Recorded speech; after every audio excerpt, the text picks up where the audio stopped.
Apakah hukumnya menisbatkan diri kepada salaf atau mengatakan diri sebagai salafiyun?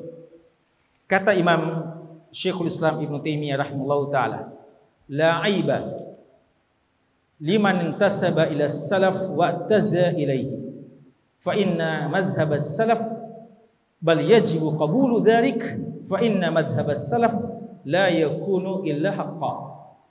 La aiba liman intasaba ila salaf wa taza ilaihi. Tidak aib, tidak tercela orang yang bernisbatkan kepada salaf dan bergabung kepada madhab salaf. Bahkan wajib diterima karena madhab salaf adalah kebenaran mutlak. Tapi perlu dibedakan antara madhab salaf dan orang-orang yang ngaku-ngaku sebagai salaf. Maka mengikuti madhab salaf harus. Tapi apakah kita sudah mencerminkan secara murni? Ini yang perlu untuk kita berhati-hati. Apatah lagi kalau kita mengotak-ngotakkan umat ini dengan mengkhususkan salaf kepada orang yang kita kenal saja. Siapa si fulan? Anda kenal. Ngaji sama siapa? Sama kita? Enggak. Oh, kalau itu bukan salaf. Ya. Sudah ada daftar nama-nama ustaz yang salaf. Yang tidak ngaji ke sana bukan salafi. Nah, ini kan hizbiyah sebenarnya. Ya, ngakunya salaf adalah yang paling jauh daripada hizbiyah. Tapi model salaf yang gini adalah yang justru hizbi. Oleh karenanya tidak heran ketika sebagian ulama kita mengatakan jangan mengatakan salafi. Yang dimaksudkan adalah salafi, jangan dikatakan salafi. Kalau salafi yang mengotak-ngotakkan umat ini, hanya mengkhususkan salafi pada orang-orang yang ngaji pada dirinya saja. Ini yang tidak dibolehkan. Makanya kalau sekalian nisbatkan kepada salaf ada dua kemungkinannya. Kemungkinan adalah karena cinta kepada mazhab salaf dan keinginan yang kuat untuk mengikutinya, maka ini wajib. Yang kedua adalah untuk membanggakan dan mengklaim dirinya yang paling benar, satu-satunya salaf, dan meremehkan orang lain dan mengeluarkan orang lain dari mazhab salaf. Inilah yang tercela. Untuk yang pertama wajib, bal yajibu qabulu dzalik, kata Syekhul Islam Ibnu Taimiyah. Wajib. Karena semuanya kita harus berislam model salaf, tidak ada alternatif yang lain. Mazhab hak cuma mazhabnya salaf. Maka kita seharusnya menjadi salafi. Imam Dhahabi ketika menyifatkan Imam Ad-Daraqutni, beliau mengatakan Imam Daraqutni bukan ahlul kalam, bal kana salafiyan. Dan Imam Dhahabi dalam kitabnya Syiar A'lamin Nubala telah banyak menyebutkan ulama dan beliau gelar sebagai salafi.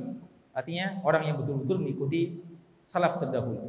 Maka tidak mengapa ketika ada seseorang yang betul-betul Masya Allah ibadahnya mengingatkan kita kepada orang salaf, ilmunya mengingatkan kita kepada orang salaf, dan waraknya, jihadnya dan seterusnya yang diistilahkan baqiyatus salaf, seakan-akan sisa-sisa salaf yang masih hidup di zaman ini.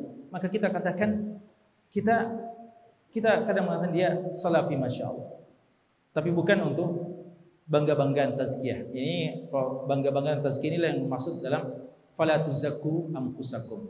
Oleh karenanya ketika ulama kita mengatakan apa hukum mengatakan ana mu'minun insyaallah, saya ini mukmin insyaallah, mereka mengatakan ada dua kemungkinan. Kalau dia mengatakan ana mu'min insyaallah, dia meragukan keimanannya dalam makna arkanul iman, maka ini haram. Tidak boleh seseorang mengatakan saya mukmin insyaallah, seakan-akan dia ragu apakah saya ini beriman kepada Allah, beriman kepada malaikat, beriman kepada kitab, seakan-akan masih meragukan sebagian imannya kepada kitab, malaikat dan seterusnya.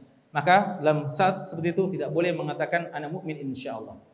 Tapi ketika dia konteks mengatakan ana mukmin insyaallah adalah untuk tidak mengklaim bahwa dia betul-betul beriman, sebagaimana kata Hasan Al-Basri rahimahullah, kalau saya memaksudkan beriman adalah maksud sebagaimana yang Allah katakan innamal mu'minun alladzina idza dzukirallahu wajilat qulubuhum wa idza tuliyat alaihim ayatu zadatuhum imana. Kalau disebutkan nama Allah bergetar hatinya, mendengarkan ayat Allah bertambah imannya, saya belum yakin saya bisa dikatakan orang yang beriman.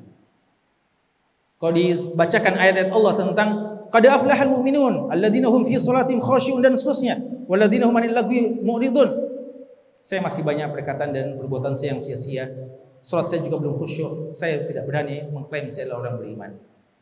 Ketika dia mengatakan seperti ini, tidak yakin apakah dia iman, ini tidak mengapa. Tapi kalau yang dikatakan saya belum yakin apakah saya mesti beriman kepada malaikat, beriman, ini yang tidak boleh.